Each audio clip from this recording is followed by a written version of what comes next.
Hello friends, it's Dave here from SaveDex. Let's talk about Mario Kart Double Dash. I absolutely loved this game back in the day and was probably more excited about this game than any other on the Gamecube in the lead up to this release. The two characters in one kart mechanic was an exciting new change to the gameplay, which resulted in a bigger roster and new unique items to experiment with. I was initially disappointed to discover that there were only 16 tracks in this game. It was a time before Retro Cups, dark days those were. But the good news is, this game delivered absolute quality over quantity. I don't think there is a single bad track in this game, which makes ranking them even more difficult. Remember, this is just my opinion and my opinion alone. Like I said, I don't dislike any tracks in this game, so don't be offended if your favourite is low down. I just like the other tracks more. So, let's take a look at all of the Mario Kart Double Dash tracks, ranked from my least favourite to most favourite. Number 16, Sherbet Land. I'll remind you once again that I don't think any track is bad, and this is definitely a fun one. A snowy setting with Shy Guys skating around the ice lake with some nice twisty bits for drifting.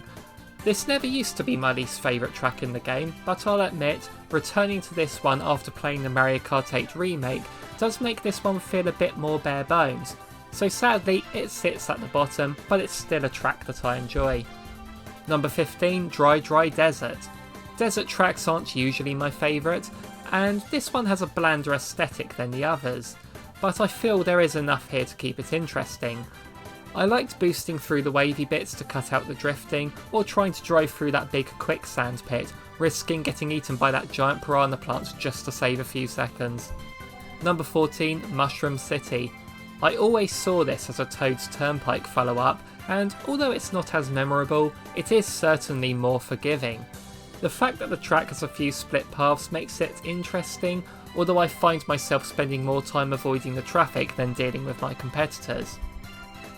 Number 13, Mario Circuit. We have to have one of these, don't we? We start off with those big letters spelling his name, and are then greeted with a typical racetrack with some nice drifting opportunities. There are a few hazards to keep it a bit interesting, those piranha plants at the end are vicious, but it is overall a simple but enjoyable time. Number 12, Luigi Circuit.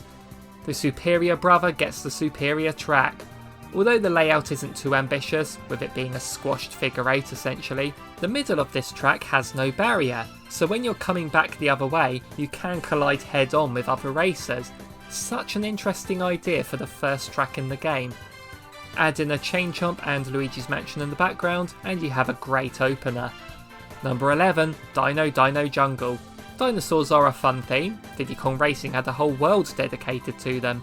This one has you navigate a jungle, driving between the dinosaur's legs, then you drive up some wooden bridges to enter a cave, before leaving to find that same dino's face watching you. It took me an embarrassingly long time to realise it was the same dinosaur there. Number 10, Wario Colosseum. Wario has moved out of the stadium and into a Colosseum, and we're presented with an epic race through a mesh track with lots of ramps, holes and boosts.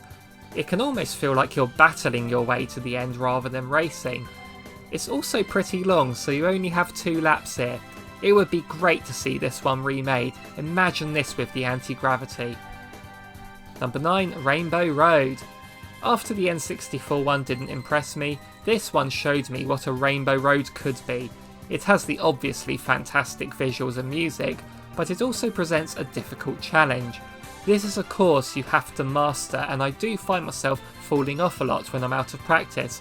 But once I get the hang of this one, I find it a really rewarding time, and I think it deserves a spot in the middle of the list for that. Number 8, Peach Beach. The one with that controversial pink shape, the pointless warp pipe, and the ever annoying cataquacks. The actual layout of the track is pretty simple, but those cataquacks, well, aren't they a nuisance? I'm pretty good at dodging them, so they are to my benefit when racing with people that keep hitting them.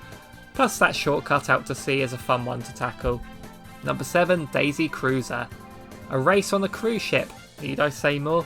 You get to race along the deck avoiding the pool before going inside where the tables are rocking back and forth. A brief split path, one involving a pipe to boost out of, before you race up the stairs to the start line. A great idea executed very well. Number 6, Mushroom Bridge. Despite the title, this track is about 95% not bridge and 5% not mushroom. One of those tracks where you have to avoid traffic with a few little secrets to discover.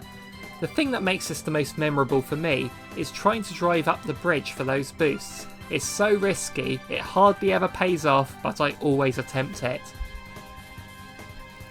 Number 5, Yoshi Circuit. A track shaped like Yoshi. It's a great idea and Yoshi's silhouette lends itself to some great drifting opportunities. There's a couple of satisfying shortcuts to pull off with mushrooms too. It's one of those pure racing experiences that rewards people who have mastered the drifting mechanics. Number 4, Bowser's Castle.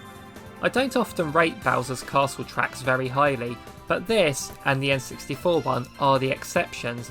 I find this version a highly enjoyable tour through McDougal's lodgings without too many random hazards ruining your day. I also really like the Bowser statue towards the end shooting the fireballs towards you. It's not hard to dodge, and I've always liked trying to take that little shortcut through the gap in front of it. Number 3, Waluigi Stadium. Waluigi takes over the stadium duties from Wario this time, and he goes above and beyond with his speed boosts, multiple ramps, mud to slow you down, and fake mechanical piranha plants to get in your way. It may not have the devastating jump that can put you far back in the track like Wario's one did, but this more than makes up for it with just the sheer thrills it brings. Number 2, DK Mountain. This is one of my all-time favourites. Just blast through a cannon to the top of the mountain and drive your way back down. You have a grumpy looking volcano, some very tight turns, an easy to do jump to skip a few corners, and a rickety bridge to fall off at the end, an absolute classic. And number 1, Baby Park. Yes, people who know me knew that this would be my number 1. I loved the idea of this before the game came out and I loved the execution. Just a simple small circuit with 280-degree turns, 7 laps, pure mayhem. This version of the track really is the most chaotic thanks to this game's many items, mostly the Bowser Shell and Giant Banana. Sometimes winning is down to luck over skill, which can be frustrating, but when it comes down to pure thrills, pure excitement and pure fun, no track can provide more multiplayer madness than Baby Park, my absolute favourite track in this game.